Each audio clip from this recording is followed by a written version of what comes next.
Good. How are you? I'm doing well. Congratulations on your new film, Woman of the Hour. First, I have to know, how did you even prepare for this role? Because your character is absolutely terrifying. I appreciate it. I was filming in Ireland, and Anna reached out to me and kind of we talked about the film and the character and it was a pretty quick turnaround from that project to the next. So I just started kind of I had heard a little bit of the story of Rodney Alcala, and so I was a little bit aware of that. But I really just started reading about his life, and I started seeing his photographs that were released, and that kind of slowly kind of gave me an idea of who this person was, and then just building on the character and kind of like talking to Anna about the script and what we wanted to achieve, and so it was a lot of dialogue between me and Anna, trying to figure Rodney and how we wanted to portray him. Especially for a character like Ronnie, who is obviously, based on a real person. And you look back at his life, and for a lot of the times when it comes to serial killers, and all that, they have something that happens to them in their lives. There's some traumatic moment. There's something that people look back on. They're like, well, their signs were there. For him, there isn't really any signs. And so when he goes on to this dating show, he's very charming. He's very down to earth.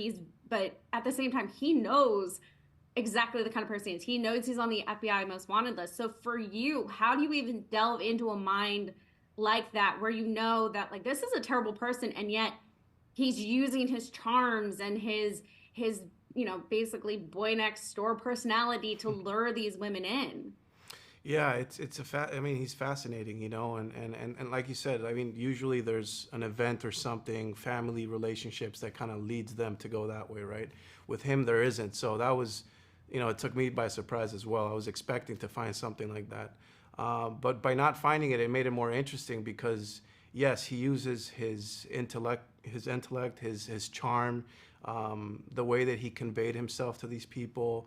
He also knew photography and lighting, and he was interested in film, and so he was a really interesting guy, and I feel like he used his powers to lure these people in.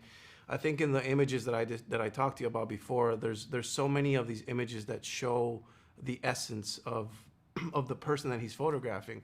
And I mean, as a photographer, like, you really need to like get close to the person to really find that essence.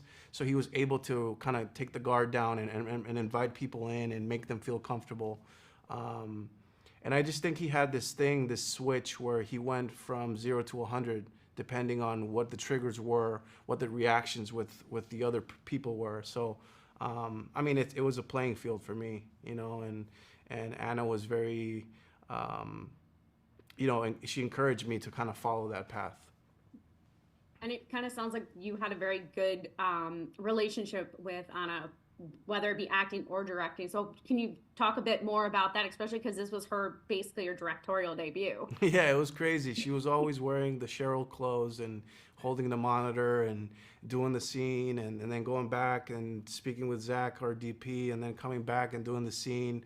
I mean, she was definitely doing everything, and it was her first time doing it, but it didn't seem that way. I mean, it just seemed like she's done it before, and it was a well-oiled machine. You know what I mean? Like, she was just able to do it all, and it was inspiring for me as an actor. I've always kind of liked directing as well, so to see it and be in front of her and to experience that, yeah, it was inspiring.